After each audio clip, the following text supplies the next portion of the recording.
Cell phone charger back there if you need one for 6 minutes. Appreciate it. Visiting from out of town? Yeah, from California. Oh, we're in California.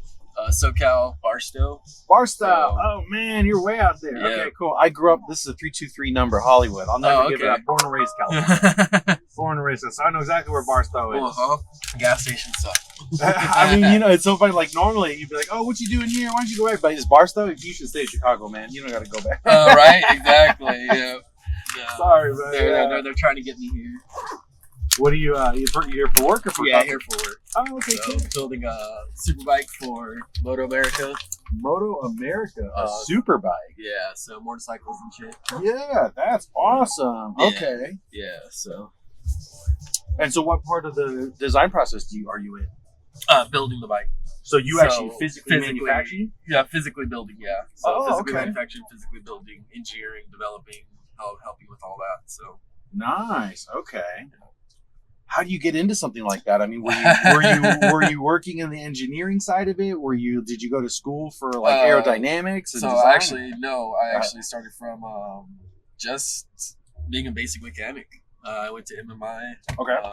From there, I got a master technician as BMW. Okay. And then from there, I got Ducati and Aprilia. Yeah. And just kind of got part of a race team, part of LA. Wow. Yeah. Okay. And yeah, and just went with it. One day it went to another. Yeah. I actually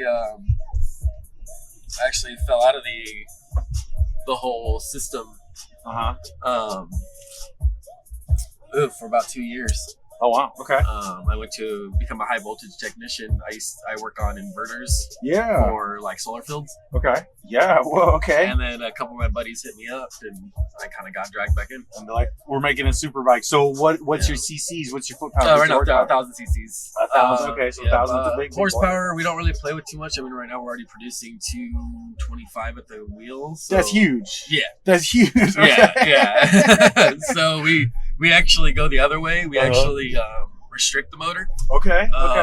With timing, and we overload the fuel system. Okay. So we can get the delivery of the power consistent. Sure. Okay. So you wanted to keep it that because then you find it kind of fluctuates. Correct. Once you get to that horsepower, it just spins the wheel. So the wheel's spinning on the road versus dragging the vehicle forward. Yeah, not getting the torque conversion. Correct. Yeah. Sure. Okay. So now, so I'm saying, technically, we don't chase horsepower anymore. We don't. Sure. You know. Yeah, because the 250, 230, you're like, you're pushing way more than that. Yeah. Oh wait. Yeah. That's a rocket if you could get all of the conversion. No, and that's exactly what you do. Is we now focus on getting power delivered to the road now because it makes it a rocket. Yeah. So now I get because I grew up fixing up old muscle cars. So you're picking my brain. Yeah. What are you doing to get that conversion of horsepower to the wheels? Telemetry. So we do a lot of suspension work to get the vehicle to squat properly and to settle when going into turns and out of turns. So it's kind of wild because it actually applies like we talked about, the drag and the force of the rear tire to cook up. Yeah. So that's really realistically what we focus on now. Tire compounds matter now at this point because if the carcass doesn't flex enough, or it flexes too much, right? Then the tire just gets eaten up, and now you don't have grip. By lap 5. So okay. And this is for racing specifically. This is for racing specifically, correct? Sure. Okay, so, that makes a lot more sense. Okay. Yeah. No, if we want to just drag, just go. Oh yeah, we can make that happen. Deflate the tire. Like you talked about. Yeah. Or I was thinking SuperBike of here's your consumer model. Here's what we're doing, but you guys are designing race bikes. Just race bikes. Let's get the top of the chain there, and then.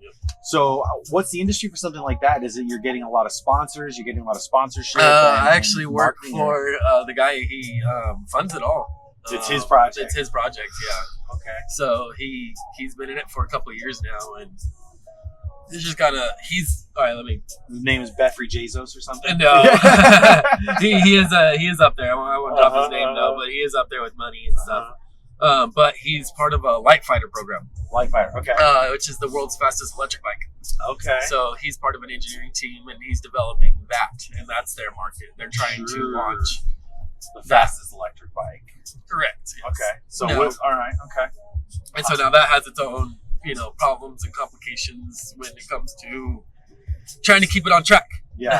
Yeah. Right yeah. now, our laps are very limited Okay. because of the battery size. Oh, and yeah. because of the weight and everything else. Like, could we make a battery bigger and make it go longer? Absolutely. But Sure. now you run into a lot of weight issues. Yeah. What's that converted into the car, and then you're like, coming around a turn so fast with that much weight and momentum going could be pretty dangerous. No, correct. Yeah. So that's interesting stuff. What was the name of the company? Light Fighter. Light Fighter. Light Fighter, yeah. That's super Yeah, cool. look Yeah, I'm them gonna up. look into it. That sounds fun. Yeah, they just dropped the article on Moto something, one of the magazines companies. Cool. So they're pretty wild.